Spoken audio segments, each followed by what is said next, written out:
The tabloids on trial. 2 newspapers are fined for contempt of court. Many more have to pay out for libel. Chris Jeffries was briefly arrested on suspicion of murder, but freed without charge. The Attorney General hits out at how The Sun and The Mirror covered the story. These 2 newspapers completely lost the plot. They engaged in a feeding frenzy over the New Year period, in which they were trying, as far as I can see, the copy became more extreme as each day went by. And a total of 8 newspapers have to pay substantial damages for libelling Mr. Jeffries. Christopher Jeffries is the latest victim of the regular witch hunts and character assassination conducted by the worst elements of the British tabloid media. Following on the heels of the phone hacking scandal, we'll be looking at this latest setback for tabloid journalism. Also tonight, Norway grieves as the first funerals take place after last week's massacre. The US debt deadline approaches. President Obama again appeals for a deal. There are plenty of ways out of this mess, but we are almost out of time. And Formula One. Some live races will no longer be free for TV viewers as the BBC and B-Sky B agree to share the rights.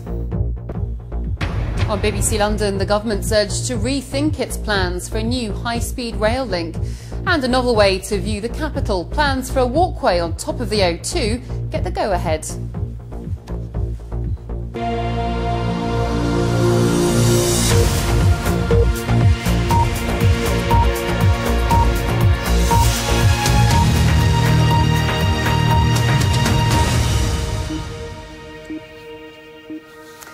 Good evening. Tabloid newspapers found themselves in the dock today.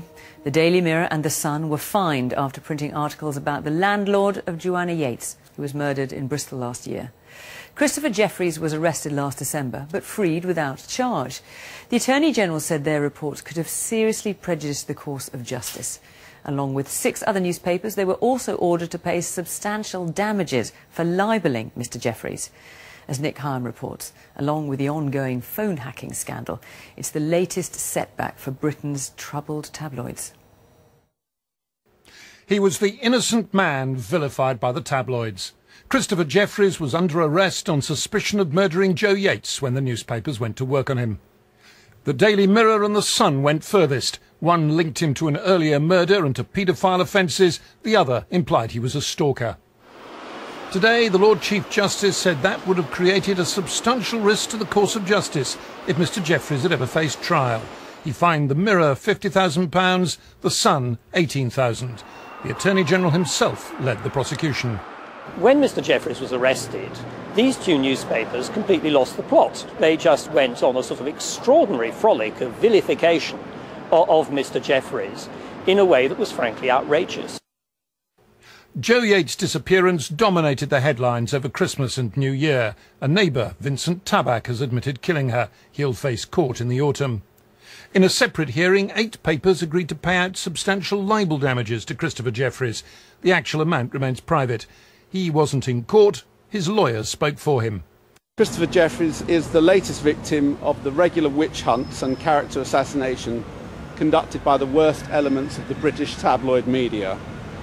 Many of the stories published in these newspapers are designed to monster the individual.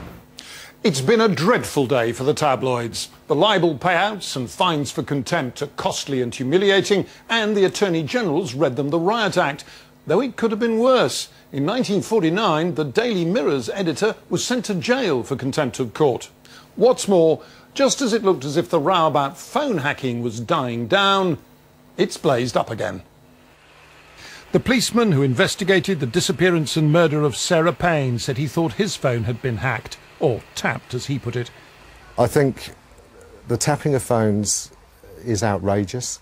The tapping of a murder victim's parents' phone is just defies belief.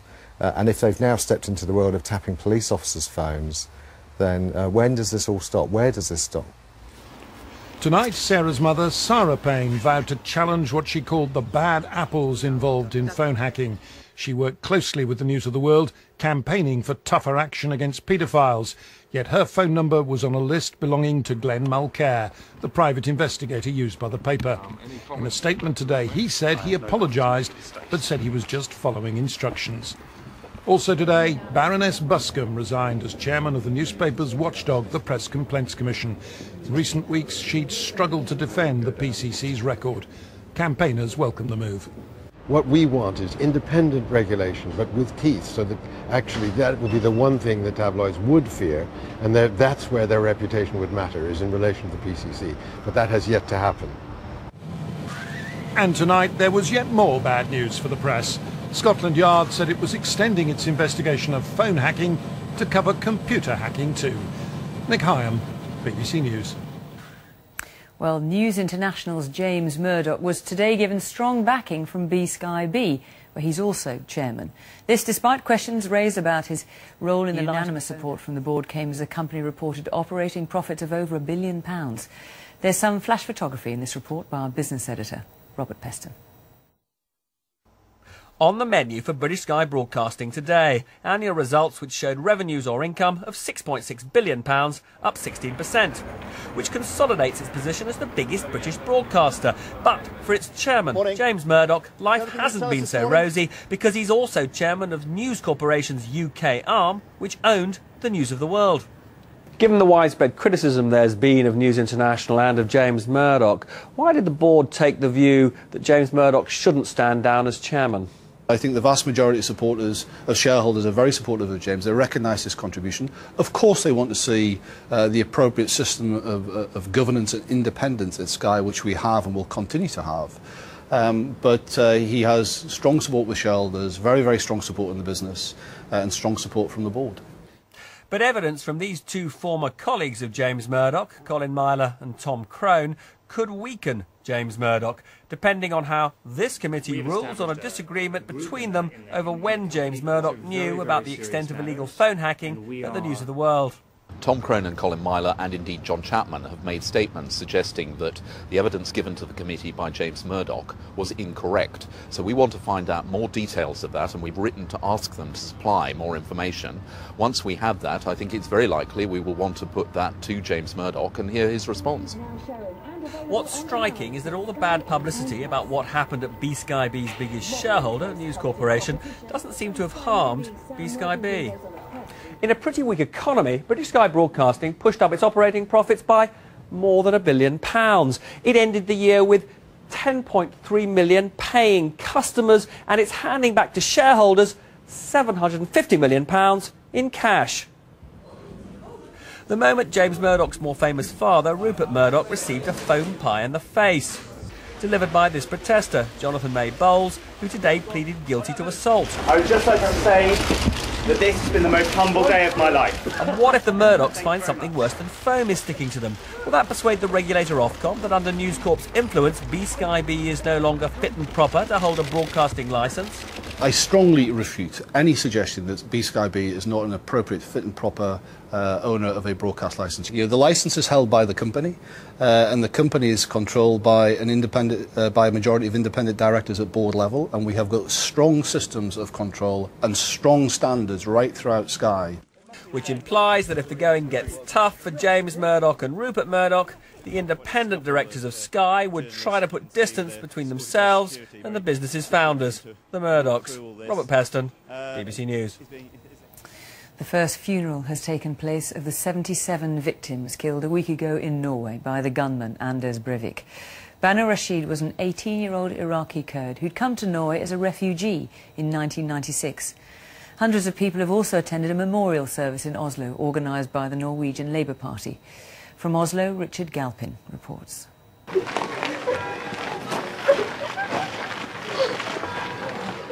The coffin containing the body of 18-year-old Banu Rashid is brought out from church to be laid to rest.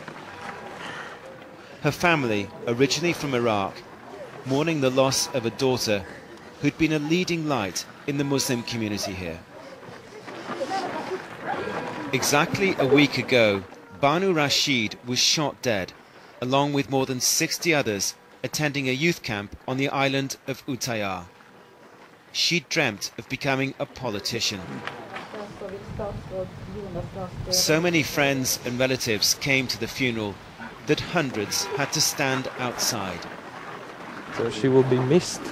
The youth can use her as an example to go into politics or follow their dreams, because she was well on her way of becoming a perfect human being. And back here in Oslo, it's also been a day of remembrance for those killed exactly a week ago. Here at this ever-expanding sea of flowers, there have also been a number of poignant events in the city. Members of the governing Labour Party gathered for an emotional reunion. The party, the target of both attacks last Friday, the summer camp on Utøya Island, had been for its youth wing. The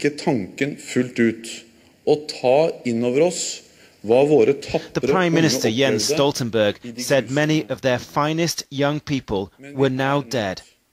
But in unity, he said, we will manage to go on. And as they mourned, the police took the man responsible for the atrocity, Anders Breivik, for a second round of questioning. But so far, they've not found any evidence he was part of a network of extremists, as he claims. And so far, there's no sign his killing spree will deepen divisions within Norwegian society. At today's funeral, Christians and Muslims, immigrants and ethnic Norwegians side by side. Exactly what Breivik wanted to prevent. Richard Galpin, BBC News in Norway. In the United States, there's still no deal on raising the country's borrowing limit. With Tuesday's deadline looming, leading senators and congressmen are planning to work through the weekend to try to broker a deal, urged on by another televised appeal by President Obama. If they fail, the world's largest economy could default on its debts or simply run out of money for things like pension payments. From Washington, our North America editor, Mark Mardell, reports.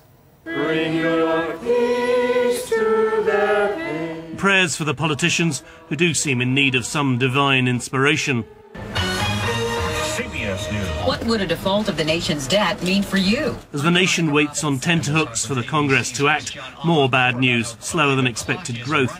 The President says they must find a way out of this mess. There are a lot of crises in the world that we can't always predict or avoid. Hurricanes, earthquakes, tornadoes, terrorist attacks. This isn't one of those crises. The power to solve this is in our hands. Sometimes it might seem it's in the hands of clumsy Smurf, who helped open the New York Stock Exchange this morning. There aren't many laughs there these days. Dow's down 91. Watching every twist and turn, Scott Talbot, a Washington lobbyist who represents financial firms. They are worried what happens if a deal isn't done. The possibility of a downgrade in the U.S.'s credit rating will send ripples across the U.S. I mean, the U.S. has always been the gold standard for paying its debts. We've always had a AAA rating. If we lose that rating, it will weaken our position in the global economy. For decades, the US has been raising its debt ceiling, how much it can borrow, without much fuss. When Reagan became president, it stood at almost $1 trillion. 18 increases later, it was $2.8 trillion. During the Clinton years, there were 4 increases, bringing the limit to almost $6 trillion. 7 more increases under George W. Bush raised it to more than $11 trillion. Under Obama, it's gone up 3 times to over $14 trillion. Working together is something Democrats and Republicans aren't doing yet. The difference, a new driving force has arrived in Washington. Tea Party-backed Republicans who won't vote for any deal that allows America to borrow more. They say when you're in debt, you change your diet. They don't continue to eat lobster and steak. They start eating chicken, hamburger, and hot dogs. So we must do the things that are absolutely necessary, and I think raising the debt ceiling is the wrong thing to do. At Washington's Eastern Market, Americans seem frustrated this is all taking so long. Totally disgusted. I hope that President Obama enacts the 14th Amendment and overrides all these idiots. It's unfortunate that they are putting the United States at risk in order to carry out their own personal agendas. So, yeah, I'm pretty fed up. The American people may despair of their politicians' brinkmanship, but they do expect there to be a deal done, even if it's only at the last minute. The one trouble with that theory is that there are some politicians here who actively think it would be a good thing to go over the brink. Mark Mardell, BBC.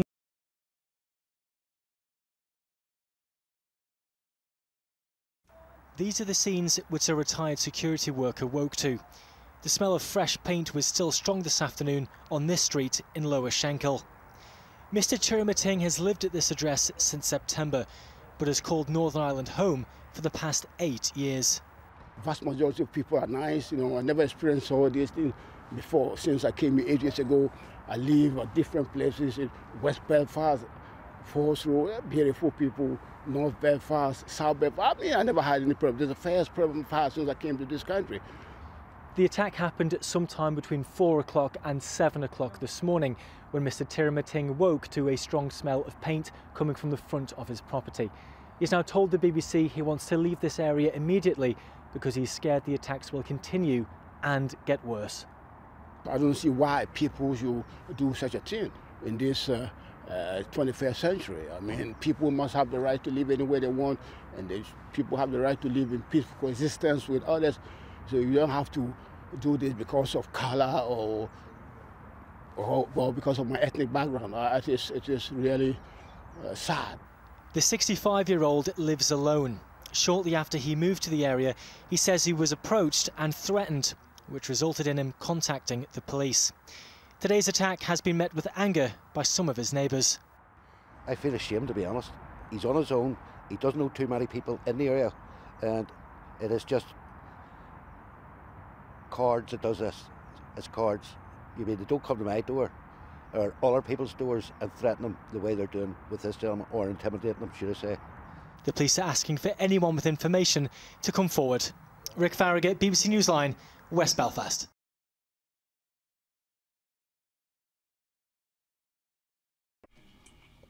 Just to let you know some other good news, you're going to get an extra second this year. Because the Earth's rotation is slightly out, we get an extra second at the, what is it, 30th of June? Yeah, a leap second. And we asked earlier what you'd be doing with your extra second. In response to your request, with my extra second, I may spend a day or two in King's Lynn. I went there once, I'm going to give it a second chance. I think people are missing the point. It's an extra second coming in on June 30th to bring the Earth's rotation back in line with clocks. I think Steve, maybe he's not very fond of King's Lynn. Let's get the weather. Carol, good morning. Good morning, hopefully for more than a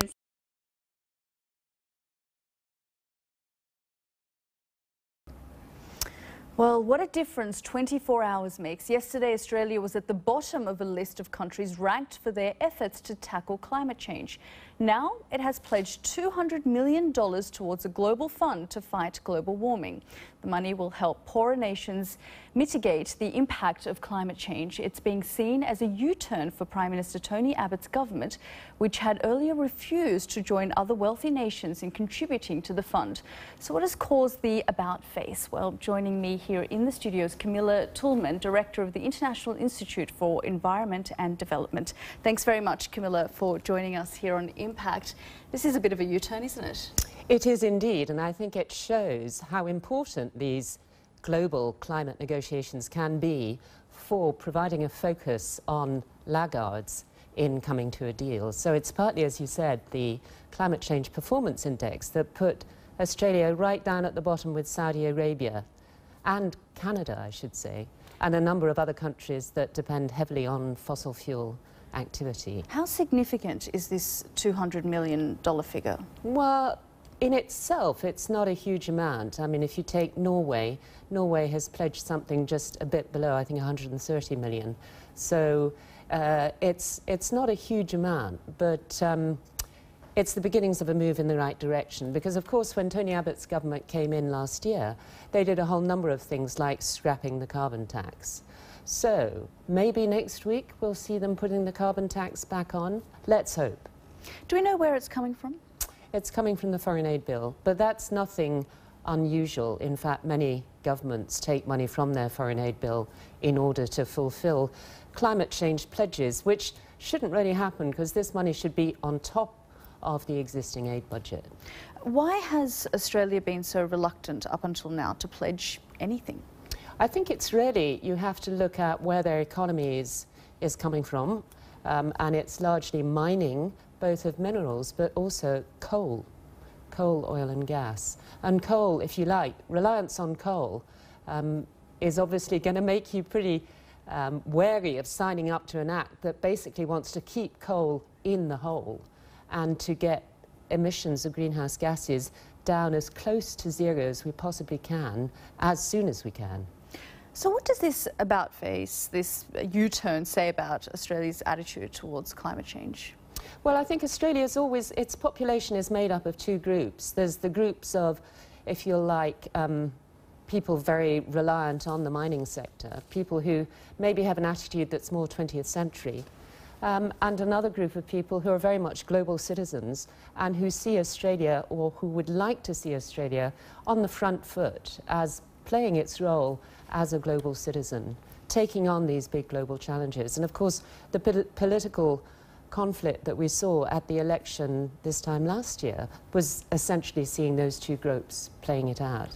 Okay, well, thanks very much for joining us here on Impact. That was Camilla Toulmin, Director of the International Institute for Environment and Development.